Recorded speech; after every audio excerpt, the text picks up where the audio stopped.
ముఖ్యంగా మనకు ఈ వేసవి దిక్కుల వల్ల రైతులకు కలిగే ప్రయోజనాల గురించి ఈరోజు మనం తెలుసుకుంటున్నాం. అందులో భాగంగా ముఖ్యంగా ఏందంటే చాలా మంది రైతు సోదరులు ఖరీఫ్‌లో మరియు రబీలో పంట వేసిన తర్వాత భూముల్ని చాలా వరకు ఖాళీగా ఉంచుతూ ఉంటారు.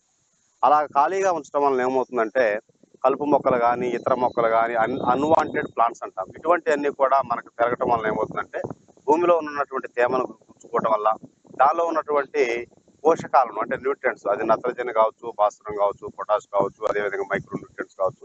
ఇటువంటివన్నిటిని కూడా సంగ్రహించడం వల్ల భూమిలో సారం కూడా తగ్గిపోతా ఉంటుంది.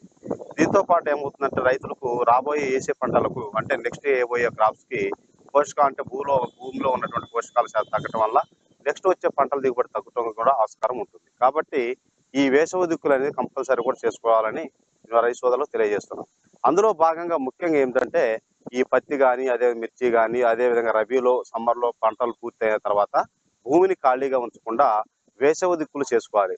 అందులో భాగంగా ప్రధానంగా మౌల్డ్ బోర్డ్ ప్లవ్ లేదా మౌల్డ్ బోర్డ్ డిస్క్ ప్లవ్ ఈ 2 ప్లవులతోటి మనం దాదాపు ఒక 30 సెంటీమీటర్ల లోపల గనక సమ్మర్‌లో అంటే దాదాపు మనకు మే నెలలో ఏదన్నా తొలకరి జల్లులు పడ్డా గానీ, లేదా తేమ శాతం చూసుకొని కంపల్సరీ కూడా ఒక 30 సెంటీమీటర్ల లోతున మనకు ప్లవ్ వేసుకోవాలి. అంటే దాన్నే సమ్మర్ ప్లవింగ్ అంటాం. అంటే వేసవి దుక్కి అంటాం.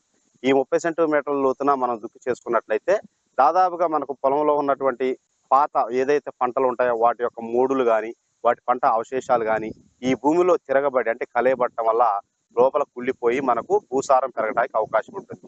దేనివలనంటే ఆ పంటల అవశేషాలన్నీ కూడా భూమిలో కింద మట్టిలో కలయబడి దానిలో మనకు హ్యూమస్ అనే పదార్థం తయారయ్యి సేంద్రియ కర్బనంగా తయారయ్యడం వల్ల భూమిలో సారం పెరుగుద్ది. దీంతో పాటు మనకు కొన్ని చీడపీడల ఉధృతిని కూడా తగ్గించుకోవడానికి అవకాశం ఉంటుంది. అవి ప్రధానంగా గత పంటల్లో ఉన్నటువంటి చీడపీడ పురుగులు కోశస్థ దశలు ఏదన్నా భూమిలో ఉన్నట్లయితే ఈ వేసవి దుక్కులు చేసినట్లయితే ఈ వేసవి దుక్కులకి కనుక ఈ సన్లైట్ కి ఎక్స్పోజ్ కావటం వల్ల వాటి యొక్క కోశస్థ దశలు నశించిపోయి వాటి నెక్స్ట్ పంటకి మనకు రాకుండా దాటిని నివారించవచ్చు.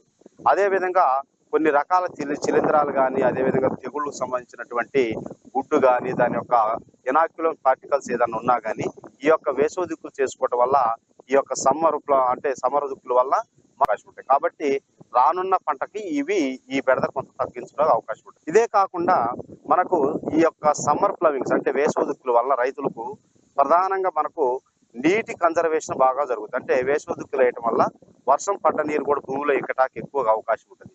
అదే విధంగా మనకు రన్ ఆఫ్ లాసెస్ అంటాం. అంటే వర్షం వచ్చిన తర్వాత ఇమీడియట్ గా భూమి మీద ఉన్నటువంటి సారవంతమైన మట్టి కొట్టకపోకుండా ఎక్కడ నీళ్లు అక్కడ ఎక్కడానికి కూడా అవకాశం ఉంటుంది.